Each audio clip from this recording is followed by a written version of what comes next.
What's up, guys? It's been a long time since I've been on YouTube, and that's because I've been working really hard on my portfolio.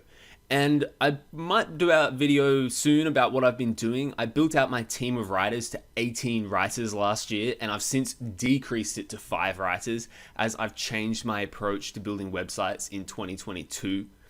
I have been working on that Race to 5,000 case study. It got hit by an update last year, which is a little bit unfortunate, but I did also put it on Mediavine and I almost hit $5,000 before it got hit by the update. But I'll give you an update on the Race to 5,000 coming up. So there's a few videos that I do plan on bringing out. It's just that YouTube is my hobby, not my income source. So I only do these videos when I feel like I've got something to say. Now today I do want to talk about one thing that I think everyone is making a mistake on.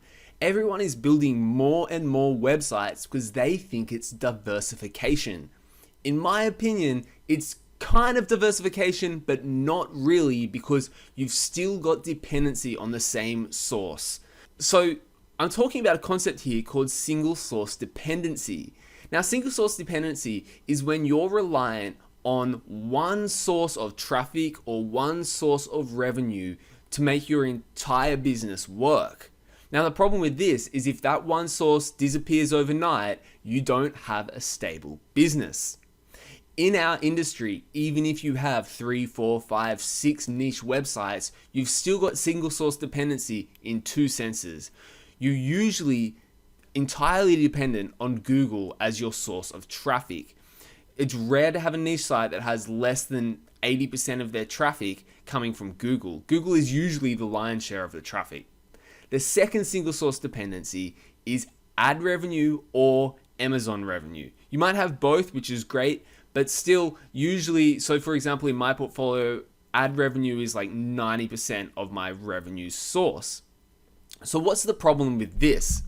Let's talk about traffic first, the threats and what you can do about it, and then revenue and the threats and what you can do about it. So the traffic single source dependency is over-reliance on Google traffic, and that's a problem because what happens when Google delivers indexing problems, for example, like it has in the past 12 months.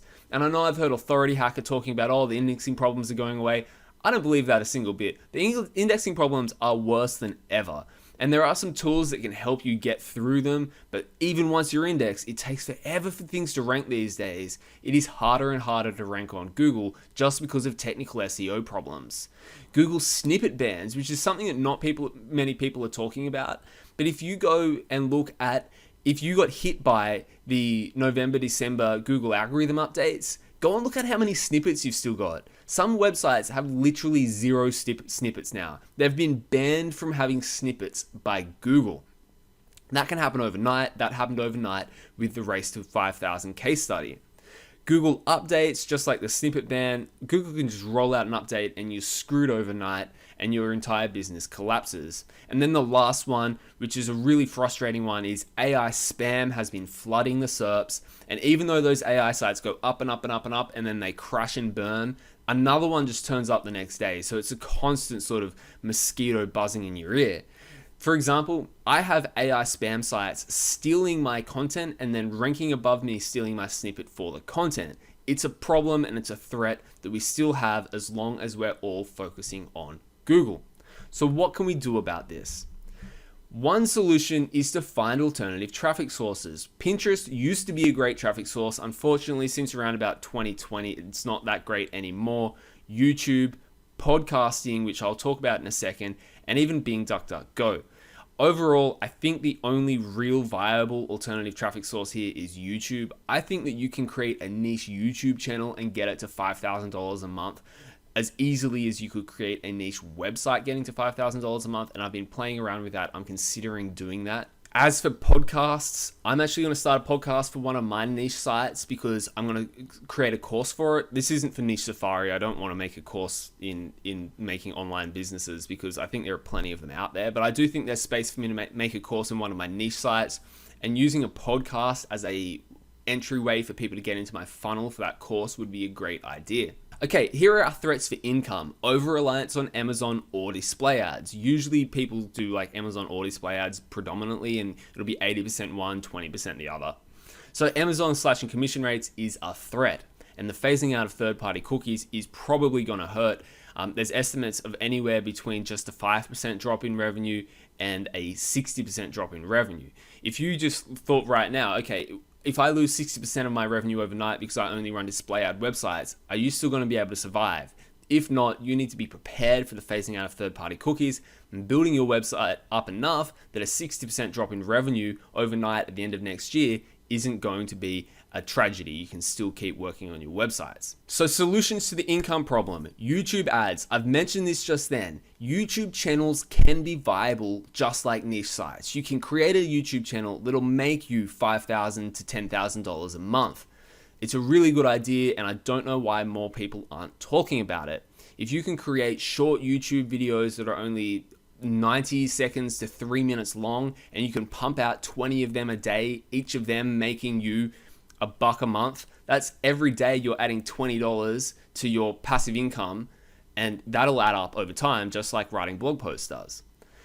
Courses and digital products. I am really focusing this year on trying to get a course written that I've been planning to write for years, and I really hope that I can get that running, because if I can sell a course for $350 a pop, I only need to sell 10 to 20 of them per month, and that's another full-time income source.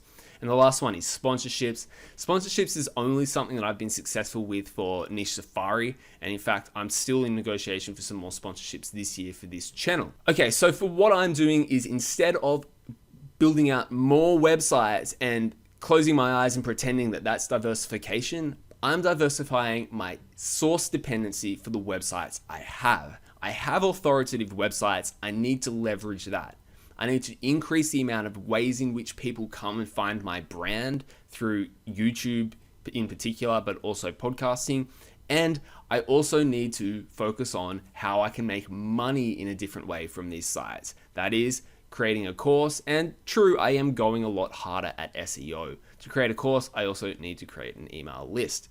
So that's kind of my plan moving into 2022. I looked at a video a couple of days ago. It was my 2021 plan. My 2021 plan was again focused on YouTube, and I didn't really execute that as well as I should have.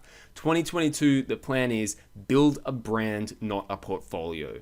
The bigger and more robust I have of a single website entity that is a single brand, then the more comfortable I'll be. An example is Swim University from Matt Giovannissi. He's got one Swim University as one brand, and he doesn't focus on all these other brands. I know he's got a couple other niche sites, but Swim University is a big one he focuses on, and he makes sure he's got courses, he makes sure he has affiliate revenue, he makes sure he has sponsorship revenue, so he gets a lot of money coming in and a lot of different traffic sources to his site. So that's kind of the goal, is to create a brand, not a portfolio. So let me know what you guys think about that plan for 2022 and how you are going to be trying to decrease your single source dependency so you don't get hit overnight by something that'll destroy your business.